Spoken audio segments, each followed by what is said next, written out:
Hearing aid centre. आज हम बात करेंगे हेयरिंग लॉस का। हेयरिंग लॉस के कई सारे कारण होते हैं, जैसे कि आपका ईयर इन्फेक्शन, अगर कान में किसी तरह का कोई इन्फेक्शन, बैक्टीरियल इन्फेक्शन है तो भी हेयरिंग लॉस हो सकता है। या आप किसी शोर भरे जगह पे काम करते हैं, जैसे फैक्ट्री या कोई ट्रक, बहुत ज्यादा हैवी मोटर्स के बीच में काम करते हैं, या ड्रिल मशीन वगैरह चलाते हैं तो भी हेयरिंग लॉस हो सकता है। एक होता है जेनेटिक, आपको शुरू से पीछे पीढ़ी में, पीछे आपके किसी जानने वाले में हेयरिंग लॉस हो, सपोज ग्रैंडफादर, फादर, मदर, तो उससे भी हेयरिंग लॉस हो सकता है। जेनेटिक भी हो सकता है, जो कि मैंने आपको बता चुका हूं। अब हेयरिंग लॉस कितनी तरह का होता है और कैसा कैसा होता है। एक्चुअली हेयरिंग लॉस जो होता है आपका 3 तरह का होता है। पहला हेयरिंग लॉस जो आपका आता है conductive hearing loss.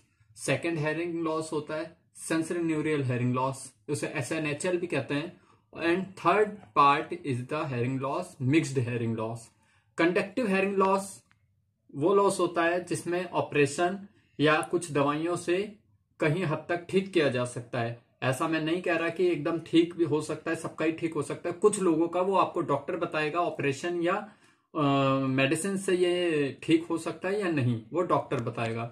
Sensory neural hearing loss में 90% जो काम आता है वो हेयरिंग एड ही काम आता है। हेयरिंग एड यूज करके ही इससे रिलीफ पाया जा सकता है। एंड मिक्स्ड हेयरिंग लॉस में भी हेयरिंग एड ही काम आता है। तो ये आपके 3 तरह के हेयरिंग लॉस है।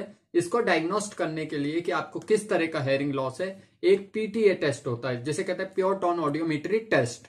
ये टेस्ट आपका ऑडियोलॉजिस्ट करता है और आपको बीप दी जाती है। हर फ्रिक्वेंसी पे, हर डेसिबल पे एक बीप दी जाती है। जिस बीप को में आपको सुनाई देता है वहां पे आप हैंड्स अप करते हैं और वो टिक मार्किंग होती है। उसके बाद आपका ENT डॉक्टर या ऑडियोलॉजिस्ट आपको सजेस्ट करेगा कि आपको किस तरह का हेयरिंग लॉस है और किस तरह का हेयरिंग एड लगेगा। अब हम बात करते हैं कि conductive hearing loss, sensory neural hearing loss और मिक्स्ड हेयरिंग लॉस क्या चीज है।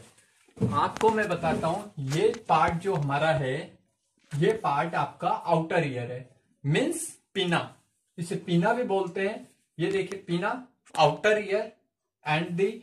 उसके बाद ये कैनाल है जो कान के बीच से जाती है, और ये कान का पर्दा है, इसे ईयर ड्रम, टेम्पन मेम्ब्रेन भी कहते हैं। और ये आपकी 3 हड्डियां, जिसे टोटल तीनों का नाम मिस करके ऑसल्स कहते हैं, और वैसे मेलस, इंकॉस एंड स्टेपेस, ये 3 हड्डियां होती हैं शरीर के, सॉरी, ईयर के अंदर। जो आउटर ईयर होता है, आप इधर देखिए एक बार, आउटर ईयर जो होता है आपका, ये पोर्शन आउटर ईयर कहलाता है। ये कैनाल है जिसमें आप कभी कभार कॉटन या उंगली से डालते हैं, इसे कैनाल कहते हैं। उसके बाद जो पोर्शन आता है ईयर ड्रम, आउटर ईयर। उसके बाद मिडल ईयर होता है, जो कान के पर्दे और हड्डी के बीच का पोर्शन होता है, means ossicles, stapes, incus and the Malus.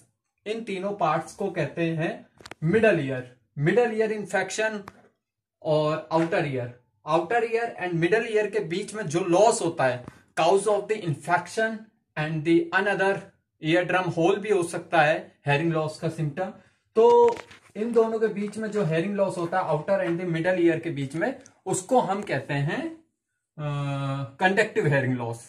Conductive hearing loss outer और मिडल ईयर के बीच में होता है। उसके बाद बात करते हैं सेंसरी न्यूरल हेयरिंग लॉस का।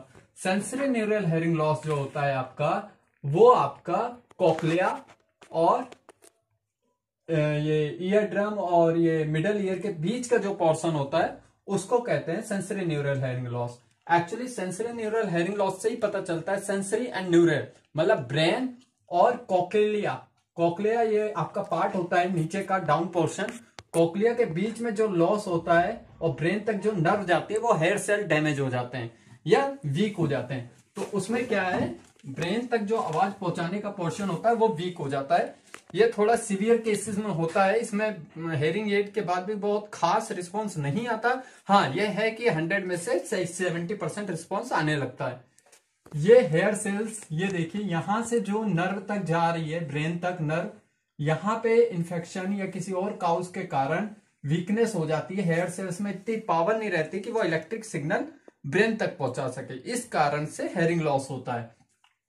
तो आपको बता दिया मैंने sensory neural hearing loss outer middle ear के पीछे जो आपका इनर ईयर में लॉस होता है, इनर ईयर में जो इन्फेक्शन होता है या कोई प्रॉब्लम होती है, उसकी वजह से सेंसरी न्यूरल हेयरिंग लॉस होता है। उसे कोकिलिया कहते हैं। कोकिला और ब्रेन के बीच में जो पोर्शन होगा उसको कहते हैं।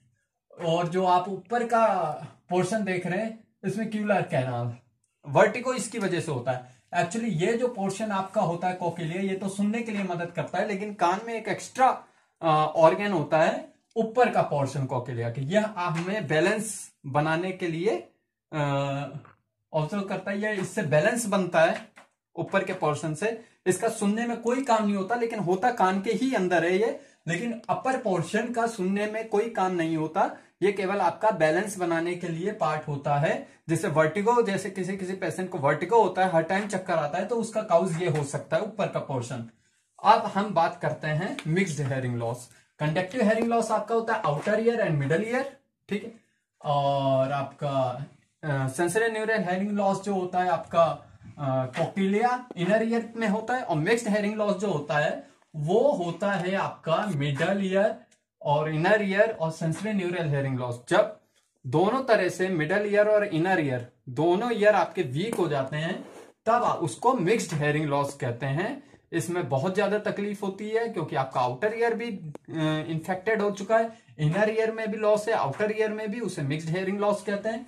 इसमें भी हेयरिंग एड, मतलब तीनों सिचुएशन में हेयरिंग एड ही लगता है और यही कारगर होता है। इसके लिए हेयरिंग एड के भी टाइप्स होते हैं, मैं आपको बताता हूं। बिहाइंड द ईयर आता है। कंडक्टिव हेयरिंग लॉस में CIC और BT इजिली काम करता है, अच्छा रिस्पॉन्स आता है, BT अच्छा काम करता है। ये दो हेयरिंग एड हैं जो कंडक्टिव हेयरिंग लॉस 70 डेसिबल तक कवर करता है। बात करते हैं सेंसरी न्यूरल हेयरिंग लॉस में, तो RIC सबसे बेस्ट ऑप्शन हो जाता है आपके पास। अगर आपको SNHL हेयरिंग लॉस ऑडियोमीट्री में लिखा है या ऑडियोलॉजिस्ट ने लिख के दिया है, तो मैं आपको सजेस्ट करूंगा आप receiver in the canal RIC को प्रेफर करें। ऐसा कहा जाता है RIC बेस्ट होता है। CIC 70 डेसिबल तक लॉस कवर करता है। इसकी पावर जरूर आपको मैनुअली लिखी आएगी 80-90, बट मैं सेटिस्फाई नहीं होता हूं, क्योंकि 70 के ऊपर उन्हें थोड़ा सा हार्मिंग साउंड आने लगता है, नॉइज वगैरह आने लगता है। Behind the year is the powerful hearing aid, जो कि आपका 20 डेसिबल से लेके 120 तक कवर करता है। ये पावर हेयरिंग एड होते हैं और इस तरह के हेयरिंग एड आते हैं। अच्छा, सेंसरी न्यूरल हेयरिंग लॉस जो आपका होगा, ये देखिए ऑडियोमेट्री ग्राफ, स्लोपिंग आएगा, हमेशा स्लोपिंग आता है। SNHL लॉस ऊपर से हाई पिच से लो फ्रीक्वेंसी की तरफ डाउन होता हुआ जाता है। कंडक्टिव आपका 60 से स्टेट आएगा। मिक्स्ड आपका होएगा जो BC-AC, bone conduction hearing loss और एयर कंडक्शन हेयरिंग लॉस, इन दोनों में बहुत ज्यादा गैपिंग होगा, वो आपका मिक्स्ड हेयरिंग लॉस होगा। हाँ, अगर आपको और ज्यादा इंक्वायरी चाहिए, अगर आप और ज्यादा इंक्वायरी लेना चाहते हैं, तो मेरे को कॉल कर सकते हैं, अपनी ऑडियोमेट्री रिपोर्ट सेंड कर सकते हैं इस व्हाट्सएप नंबर पे जो आपका वीडियो में चल भी रहा है, और मैं आपकी जरूर हेल्प करूंगा। और अगर हेयरिंग एड भी आपको होलसेल रेट में, अच्छे रेट में ब्रांडेड हेयरिंग एड चाहिए, so please contact to me. Thank you so much. Welcome digital hearing aid centre.